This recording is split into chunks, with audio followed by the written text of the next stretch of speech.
Deus abençoe meus irmãos em nome do Senhor Jesus. Abra sua Bíblia, Apocalipse capítulo de número 3, versículo de número 7. Nós vamos falar um pouco sobre a igreja de Filadélfia.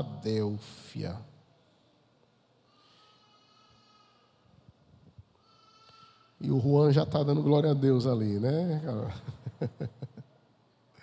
Oh, glória. Deus abençoe Carol, Helison, Juan. Deus seja louvado. Apocalipse capítulo 3, eu estou com a versão NVI. Eu não vou ler o texto novamente porque nós já lemos, mas eu quero falar hoje sobre a igreja de Filadélfia. Meus irmãos, a igreja de Filadélfia, juntamente com a igreja de Esmirna, são as únicas igrejas que, quando Jesus manda João escrever, eu gosto muito da versão NVI, porque ele dá essa ideia mesmo. Ao anjo da igreja que está em Filadélfia, ele vai dizer assim: escreva. Ou seja, Jesus está mandando João escrever.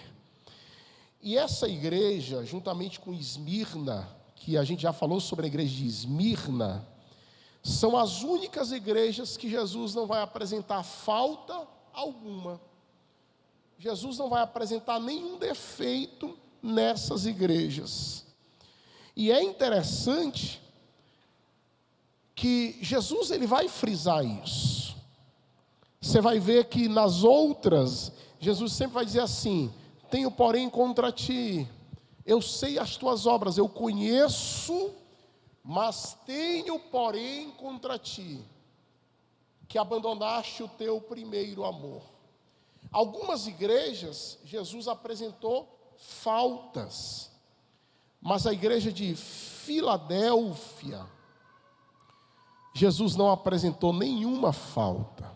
É por isso que é muito comum, todas as vezes que nós apontamos para determinados termos, a gente associa com alguma característica ou associa com algum adjetivo. Por exemplo, quando você lembra de Jó, você lembra de paciência, de perseverança. Quando você lembra de Cristo, você lembra de amor, de sacrifício. Quando você lembra de Paulo, você lembra de alguém que sacrificou a sua vida para pregar o evangelho, um apóstolo, alguém que pregava o evangelho. Quando você lembra de Abraão ou Abrão, você vai associar ao nome Abrão ou Abraão fé. Pastor, e quando nós nos lembramos de Filadélfia, nós associamos a ideia de fidelidade, de uma igreja que, mesmo diante de tribulações, essa igreja permanecia fiel. Porque a fidelidade, irmãos, ela deve ser algo incircunstancial. Que é isso? Ela não depende de circunstância. O sangue pode dar no meio da canela, mas eu permaneço fiel. A tribulação pode se avolumar, mas eu sou fiel. Eu posso estar passando problemas na área da saúde, mas a minha fidelidade é inegociável. Eu posso não estar no momento tão cômodo no emprego, mas eu permaneço fiel. A fidelidade é algo que não depende das circunstâncias. Se você encontrar alguém que de repente diz: não, eu pequei porque fui intimado a isso. Pode ser um crente neófito que ainda está amadurecendo na fé, ou alguém que ainda não aprendeu a lição da perseverança, mas na Bíblia Sagrada, meu amigo, irmão Rafael, a gente aprende que essa fidelidade, ela não pode depender das circunstâncias. Ninguém está acima do bem e do mal. Ninguém, irmãos, está isento de passar alguma enfermidade, alguma tribulação. Não existe aqui uma auréola na minha cabeça, na cabeça dos obreiros, que nós somos membros de um conselho santo. Não existe, meus irmãos, aquele S do super-homem dando a ideia de super-crente. Não. Ninguém está acima do bem e do mal. Em algum momento, você e eu passaremos por alguma circunstância que você vai ter que decidir. Ou eu desisto, ou eu permaneço fiel à presença do Deus Todo-Poderoso. Então a igreja de Filadélfia, ela é uma igreja que nesse contexto, Jesus, ele vai frisar a fidelidade e a perseverança.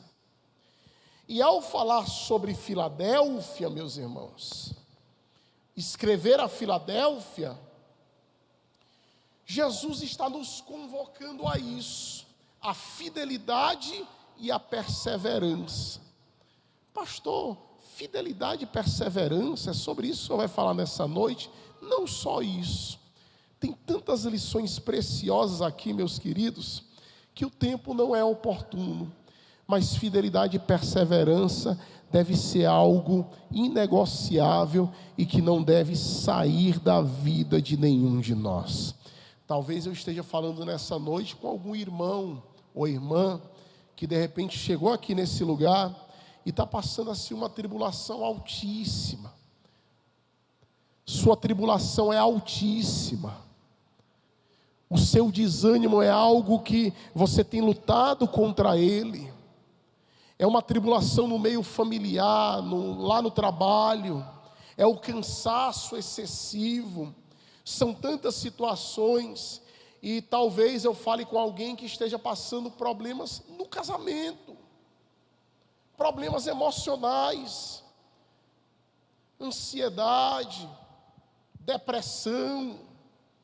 Doenças na área da alma, psicossomáticas, tribulações das mais variadas, desejos suicidas, desejo de não mais existir, problemas na área das tentações não apenas na área sexual, mas tentações nas mais diversas áreas, tentações para voltar a beber, tentações para voltar a usar drogas. Mas eu venho dizer nessa noite para você, meu querido irmão e irmã, há um Deus que vai te ajudar a perseverar e permanecer fiel para a glória do seu santo nome. Há um Deus que vai ajudar esta igreja, a igreja do Senhor, a permanecer fiel e perseverando para a glória e para o louvor do seu nome. Meus queridos, a cidade de Filadélfia era a porta do Oriente. Ela era a menor das cidades da Ásia Menor, ao qual as cartas foram endereçadas. A cidade de Filadélfia era uma espécie de cidade que o imperador utilizava para a propagação e expansão da cultura helênica ou cultura grega.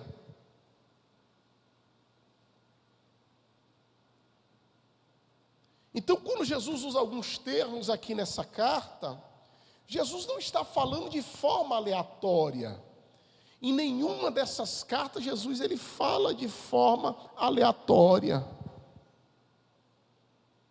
Quando Jesus fala, aquele que abre e ninguém fecha, e que fecha e ninguém abre, coloquei uma porta aberta diante de ti. Essa porta não era para a propagação da cultura grega ou helênica, não. Era uma oportunidade de pregação do Evangelho. Era uma oportunidade de propagação da palavra do Evangelho. Você lembra que lá em Atos, Lucas, ele vai se expressar. Paulo já havia recebido de Deus a unção e o dom para ser um vaso que propagasse a palavra entre os gentios. E a Bíblia diz que Paulo vai se expressar assim: há uma grande porta, tem muitos adversários. Mas Paulo não vai frisar os adversários. Paulo vai dizer que tem uma grande porta, porque toda porta grande, irmão, ela não está isenta de dificuldade. Tem crente que acha que quando Deus diz assim, Deus abriu uma grande porta, irmão, a porta é trabalho. A porta você tem que se levantar, você tem que orar para Deus colocar a chave nas suas mãos para poder abrir. Existem lutas, existem adversários, mas tenha certeza de uma coisa: a porta está aberta pelo nosso Deus que nós servimos. Eu vou repetir para você glorificar a Deus. Há uma porta que Deus abriu para colocar diante de nós. Essa porta já está aberta e nós podemos entrar para adorar e glorificar o seu santo nome.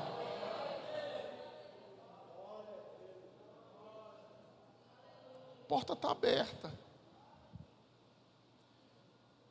Para Filadélfia era a oportunidade de evangelizar, de pregar o evangelho, irmão, porque a pregação do evangelho, se não for Deus abrir a porta, não adianta. Você pode ter conhecimento teológico, você pode ter conhecimento administrativo, você pode cantar bem, você pode conhecer toda a área da técnica vocal, você pode pregar com diafragma, você pode conhecer as técnicas de evangelização. Um dia alguém chegou para mim e disse: eu conheço todas as técnicas de implantação de igreja. E eu disse: o senhor só não tem experiência de implantar a igreja, o senhor conhece na teoria, mas a prática o senhor não conhece. Um dia alguém chegou para mim e disse: eu vou pregar num simpósio de liderança para líderes, numa convenção tal. E eu comigo na minha mente disse: qual é a experiência que ele tem para ministrar num simpósio de liderança? Se todas as vezes que o pastor dele, eu estou falando de alguém que eu conheço, irmão, se todas as vezes que o pastor dele chamou ele para liderar alguma coisa, ele nunca liderou nenhum conjunto de jovens, irmão, nenhuma secretaria, mas ele quer ministrar no simpósio de líderes.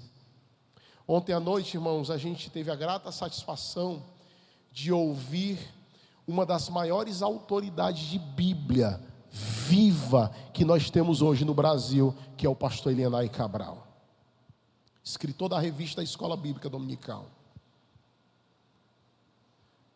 Pastor Elianai, na mensagem anterior, que os irmãos não estavam, ele dizia o seguinte: que a gente está vivendo um evangelho intelectualizado, dissociado do poder de Deus.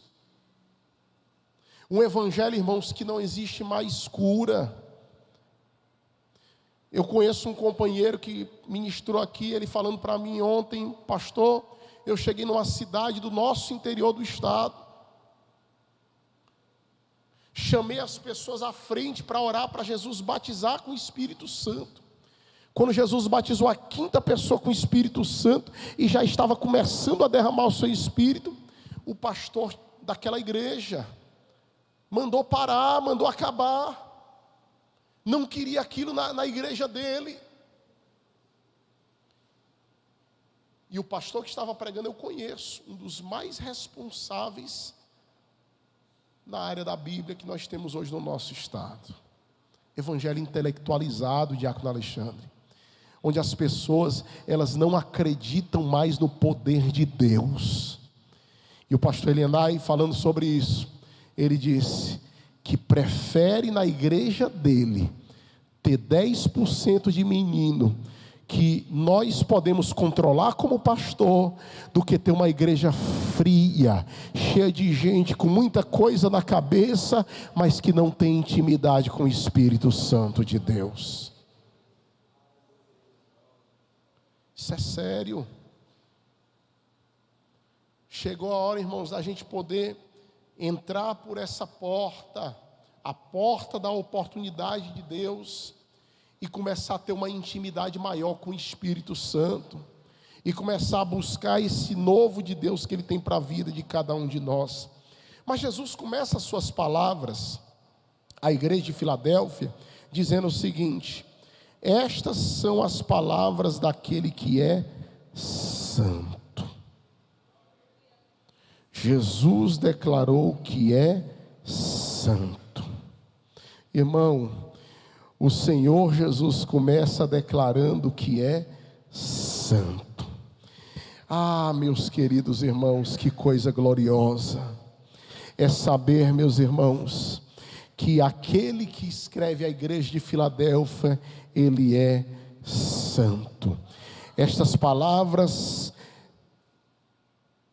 são as palavras daquele que é santo. Jesus, ele vai designar e vai revelar o caráter do Messias escolhido, que vai cumprir uma missão dada por Deus, mas que essa missão que é dada por Deus, ela só foi possível por causa do caráter daquele que recebeu a missão. E qual é o caráter daquele que recebeu a missão? O caráter de Cristo. Ele é santo. O nosso Jesus, presbítero Aldemir, ele é santo. O nosso Jesus, igreja do Senhor aqui reunida, ele é santo. É por isso que as coisas com Jesus, irmão, não é de qualquer jeito. As coisas com o nosso Jesus, irmão, elas têm que ser bem alinhadinhas com a palavra de Deus, com aquilo que Ele estabeleceu. E a santidade, ela faz parte do caráter de Deus na vida de cada um de nós. Abra sua Bíblia, Lucas capítulo 4, versículo 33 e 34.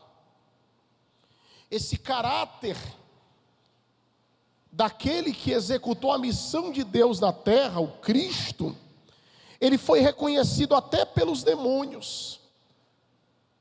Olha o que diz a palavra: na sinagoga havia um homem possesso de um demônio, de um espírito imundo. Ele gritou com toda a força: ah, que queres conosco, Jesus de Nazaré? Vieste para nos destruir? Sei quem tu és, o Santo de Deus.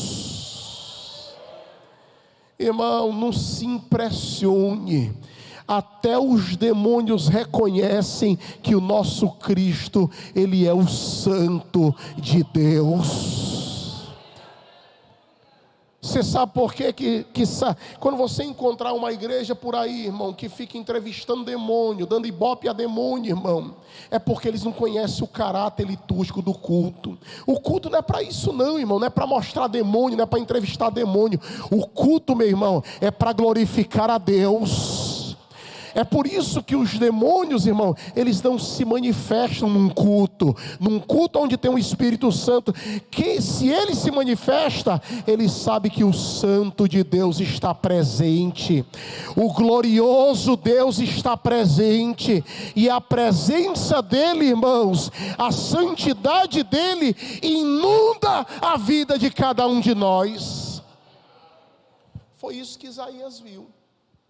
Capítulo 6, a Bíblia diz que no ano em que morreu Reuzias, eu vi o Senhor assentado sobre um alto e sublime trono, o seu séquito enchia todo o templo, e havia um conjunto de serafins que dizia: Santo, Santo, Santo é o Senhor dos exércitos.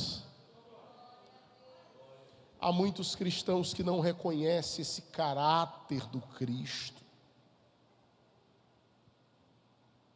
Há muita gente que chega na reunião congregacional desconhecendo o caráter daquele que é digno de adoração. Canta de qualquer jeito, quer pregar uma palavra de qualquer jeito, quer se portar de qualquer jeito no culto congregacional.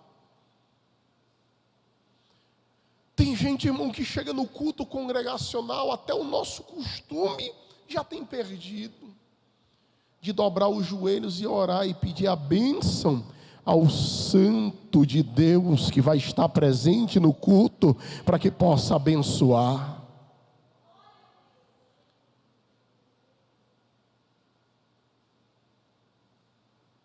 Nós temos que conhecer o caráter daquele que nós estamos adorando.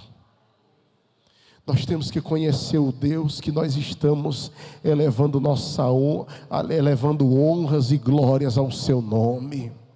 Aquele, irmãos, que está aqui, que diz que estaria conosco onde estivessem 2 ou 3 reunidos, a Bíblia está dizendo, Ele é o Santo de Deus. Ele é o Santo de Deus. Ele é aquele que é digno de toda a honra, toda a glória e todo o louvor. Levantemos as nossas mãos por um minuto nesta noite e declare o caráter dele aqui hoje. Diga para o Deus que você serve: santo, santo. Diga que ele é santo. Diga que ele é santo. Nele não há pecado, nele não há sombra de variação. Ele não muda. Eu, Senhor, não mudo, diz a palavra lá em Malaquias. Ele é o Santo de Deus, e Ele está aqui nesta noite para receber a nossa adoração, o nosso glória, o nosso louvor, a exaltação desta igreja. Então nesta noite declare: Ele é santo.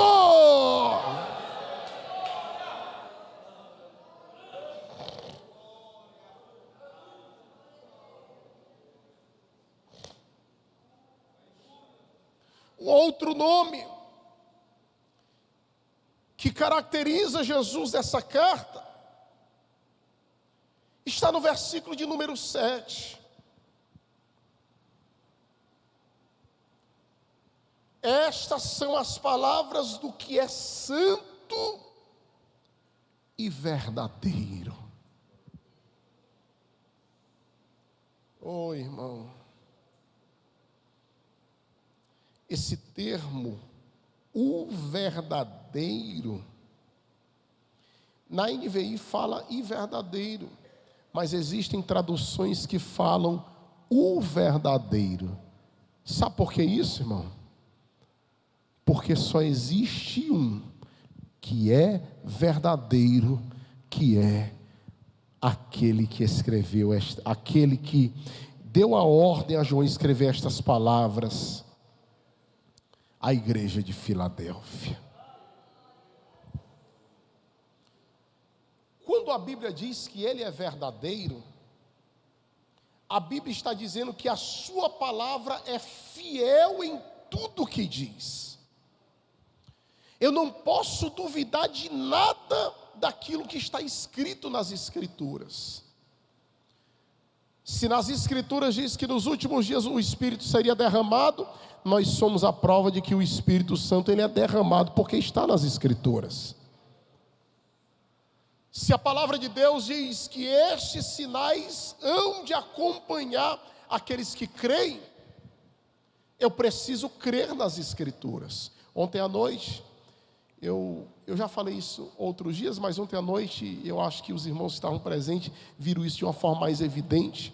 A gente pediu oração pelo filho do pastor amigo, pastor Gilmar Carvalho, o Benhur, e ontem ele estava lá, são e salvo, curado, louvando e engrandecendo o nome do Senhor Jesus. Uma criancinha de 5 anos. Os irmãos viram, os irmãos contemplaram, as irmãs viram, contemplaram.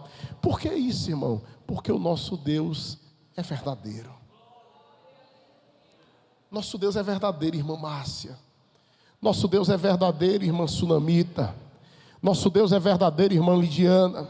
Nosso Deus é verdadeiro porque tudo que fala na palavra dele, ele é fiel em tudo aquilo que ele diz.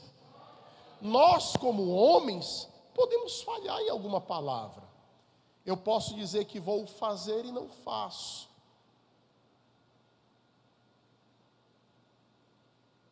E não é por maldade. Mas, irmãos, tudo aquilo que ele faz, ou que ele fez como promessa, ou que ele prometeu, se cumprirá, pode ficar tranquilo. Por quê? Porque Jesus, ele é o verdadeiro. Em seu discurso na velhice, Josué afirmou, olha o que é que diz Josué 23:14: vós bem sabeis de todo o vosso coração e de toda a vossa alma, que nenhuma só promessa caiu de todas as boas palavras que falou de vós o Senhor vosso Deus. Todas vos sobrevieram, nenhuma delas falhou. Alguma promessa de Deus falhou para os irmãos? Sim ou não? Eu estou falando de Deus, promessa de Deus, promessa condizente com esta palavra. Eu não estou falando de profeta mentiroso que às vezes fala uma coisa e a palavra cai por terra. Muito cuidado, irmão. Muito cuidado com casa de oração. Muito cuidado, irmão, onde a gente anda para orar. Tem gente, irmão, que não tem sabedoria nem para chegar num local de oração. Tem gente que chega no local de oração e aí sai contando a vida para todo mundo. Aí quando Deus usa alguém, aí ele fica na dúvida, será que foi Deus ou será que não foi Deus? Irmão, se você chegar num local que ninguém lhe conhece, chegue calado. Chegue calado. Não diga nada a ninguém. Se Deus quiser usar alguém para a sua vida, Ele vai levantar e vai usar, e você não vai ter dúvida, e vai gerar paz no seu coração. Não é confusão nem embaraço. Jesus é o verdadeiro. Eu estava dizendo outro dia na escola dominical, que uma vez eu estava numa vigília, a irmã se levantou no final e disse assim: irmão, Jesus me mostrou um picolé gigante. Aí todo mundo, picolé gigante, o que é que significa, irmã? É a frieza. Qual era o sabor? Morango. Picolé gigante de morango. Aí o que é isso, irmã? É a frieza. Oh, meus irmãos, não tem que deixar dessas coisas. Olha, se tem alguém que acredita nos dons de Deus, esse alguém sou eu. Eu creio nos dons de Deus, irmão, mas eu não creio nessa palhaçada que está acontecendo aí em nome de Deus. Os dons de Deus, irmão, são coisas sérias, são coisas verdadeiras. Os dons de Deus, meus irmãos, eles não são para exaltação do vaso. Os dons de Deus são concessão divina, que Deus pela sua misericórdia, Ele usa a cada um dos irmãos, a cada um de nós, mas é para exortar, consolar, edificar, e no final, alguém olhar e dizer, é pela misericórdia que Deus usa, é pela misericórdia que Ele prega, é pela misericórdia que ela canta, é pela misericórdia que Ele profetiza, é pela misericórdia que nós fazemos a obra, porque meus irmãos, aqui para Filadélfia Ele diz, olha, quem está falando é o verdadeiro, porque o verdadeiro é Cristo Jesus. Levante as suas mãos esta noite. Você pode glorificar o nome do Senhor. Eu posso falhar, os irmãos podem falhar, as irmãs podem falhar, mas o verdadeiro não falha. O verdadeiro não falha. Glorifique o verdadeiro que é Jesus aqui nesta noite. Oh, Sharai de Kalamasharabakandaraya. Aleluia. Meus irmãos, a terceira designação para Cristo, que Ele faz de si mesmo, Ele vai falar o que é santo e verdadeiro, e o que tem a chave de Davi. E Ele vai dizer assim, o que abre e ninguém pode fechar, e o que Ele fecha, ninguém pode abrir. Essa é uma linguagem, meus irmãos, que ela remete ou endereça ao Antigo Testamento. Isso vai nos falar de Adão, que não guardou o seu estado primeiro de administrador da criação e de responsável pelo cultivo debaixo do controle soberano de Deus. O povo de Israel falhou nessa mesma missão de fazer com que o reino de Deus se espalhasse por toda a terra. Contudo, Jesus, ele é o segundo Adão. Quem pode glorificar a Deus? Que recebeu as chaves para administrar o mundo. A chave do mundo está nas mãos de Cristo. É Ele que administra. Aí, meus irmãos, às vezes a gente quer pleitear uma guerra que não é nossa. Eu vejo, meus irmãos, a igreja querer pleitear uma missão que Deus não entregou. A missão da igreja no mundo e na terra, aleluia, é pregar o evangelho, a palavra, os padrões morais de Deus. Mas quem tem a chave que abre e ninguém fecha, está nas mãos daquele que é santo e é verdadeiro.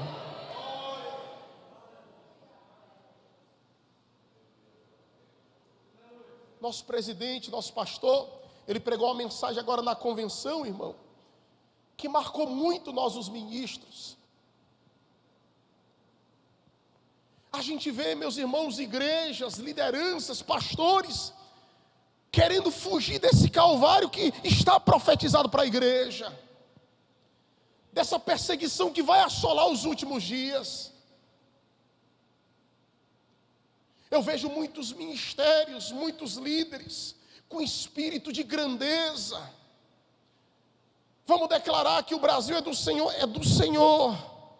O Brasil é do Senhor, é do Senhor. Mas a igreja não tem um viés político, irmão. O viés da igreja, ele é um viés espírito social. A igreja está aqui na terra para cumprir a missão que Deus entregou nas suas mãos. Quando Jesus estava prestes a ir em ascensão, ele disse: ide por todo o mundo e pregar o evangelho a toda criatura. Quem crê e for batizado será salvo, porém quem não crê já está condenado. Ide fazer discípulos em todas as ações. Essa é a missão da igreja. E alguns querem fugir da perseguição que vai vir nos últimos dias. Meus queridos, nós ouvimos ontem uma mensagem que falava que nós somos a igreja da 1ª hora. Nós estamos nos últimos momentos. O maior evento, mais aguardado, mais esperado, ele está prestes para acontecer. Mas pastor, Satanás vai tomar de conta da terra? Não vai. Ele só faz o que é permitido. Ele só entra quando aquele que é santo e verdadeiro abre a porta e diz: pode entrar. Mas se ele fechar, ele não entra. E ele já declarou que as portas do inferno não vão prevalecer contra esta igreja. Esta igreja é vitoriosa porque está debaixo da autoridade daquele que é santo e verdadeiro. Quem tem a chave não é Satanás não, irmão. Para com esse negócio de eu vou ungir aqui os cantos da casa para expulsar demônio. Não, irmão. A única coisa que você precisa fazer é só andar com Cristo.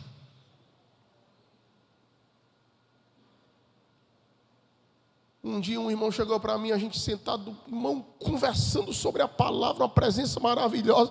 O irmão chegou e disse: irmão, tem um demônio ali no canto daquela parede. E eu disse assim: irmão, onde estiver 2 ou 3, ele está presente. Como é que tem um demônio no canto da parede, irmão? A gente tem que deixar dessas meninices, pelo amor de Deus. Tem hora, irmão, que a gente desconhece o rebanho do Senhor. E quando eu falo isso, não me refiro aqui apenas, eu falo no contexto geral. Gente que às vezes a gente vê e não, fulano é uma pessoa abalizada, é um membro abalizado. Daqui a pouco, irmão, está assim, engodando com tanta meninice. Irmão, se disserem para mim assim: olha, tem um anjo ali na esquina, revelando o CPF e tudo, eu deixo ele ir lá, eu vou continuar no culto a Deus aqui, glorificando o nome dele. Foi Paulo que disse, não foi? ou mesmo que nós, ou um anjo vindo do céu, vos anuncie outro evangelho, além do que já vos tem anunciado, ele disse o quê? Seja anátema, seja maldito. Nós temos a palavra da verdade. Nós estamos servindo, irmão, aquele que abre e ninguém fecha. Abra sua Bíblia em Isaías capítulo 22, versículo 22, e eu vou terminar agora. Eu não consegui nem sair do primeiro versículo hoje. Depois a gente continua, né? Amém, meus irmãos? Isaías capítulo 22, verso 22. Olha o que diz a palavra. Vamos ler junto, meus irmãos? Vamos lá? 1, 2, 3.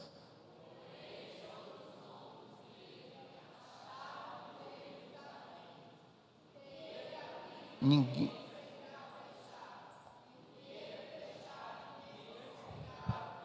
Porém, sobre o seu ombro a chave da casa de Davi.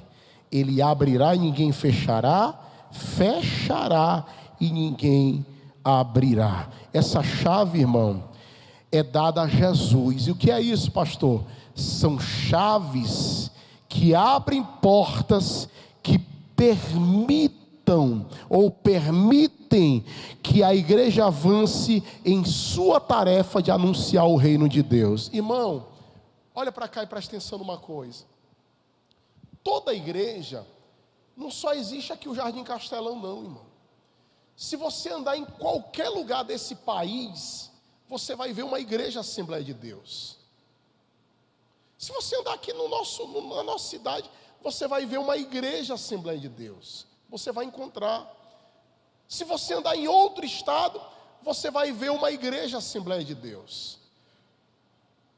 Pastor, e o que é isso? Irmão, é porque existe um elemento sobrenatural. Essa igreja que alguns dizem assim, é coisa de homem. Essa igreja que alguns dizem assim, isso é coisa humana. Não, irmão. Somos todos falhos, não escapa ninguém aqui, nem o pastor, nem ninguém. Todos falhamos em alguma coisa. Mas deixa eu dizer uma coisa. Foi o santo e o verdadeiro, o que tem a chave de Davi, que diz: onde estiverem 2 ou 3 reunidos no meu nome, aí estou eu presente no meio deles. Vocês sabiam que Ele está aqui nessa noite, meus irmãos? Ele está aqui nessa noite. É por isso que você vai sair daqui alegre, feliz, glorificando a presença desse Deus, porque é Ele quem abre as portas para o avanço do Evangelho. Aleluia. Talvez você diga assim: pastor, eu estou aprendendo a pregar ainda, será que alguma coisa vai acontecer quando eu abrir a boca? Vai, meu irmão, sabe por quê? Porque quem abre a porta é Ele que tem a chave. Pastor, ainda estou aprendendo a cantar, será que vai acontecer alguma coisa? Vai, minha querida, porque quem abre a porta é Ele que tem a chave. Levanta as suas mãos que eu vou terminar agora. Levanta assim as suas mãos. Levante as suas mãos. Você pode glorificar Ele nesta noite. Glória. Exalte a Deus esta noite. Eu vou deixar você por 1 minuto glorificar a este Deus. Ele tem a chave. Ele tem a chave. A chave está na mão dele. A chave está na mão dele. A chave do avanço da igreja está na mão dele. Ele tem a chave. Ele tem a chave. Eu vou deixar você glorificar a Ele. Shakalabaxarabacandarai.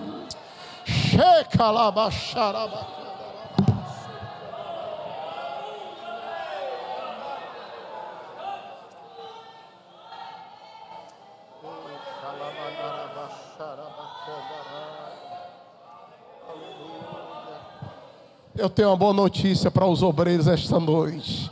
A chave está na mão dele, é Ele que vai abrir. Se Ele abrir, ninguém fecha. Se Ele fechar, não tem quem abra. A chave está na mão dEle. Quem pode glorificar a presença de Deus esta noite? Senhor da glória, muito obrigado por esta noite. Eu quero te agradecer porque o Senhor é aquele Pai que fala com a igreja, que fala com o seu povo. Obrigado, Senhor, porque o Senhor tem estendido as mãos aqui sobre este lugar.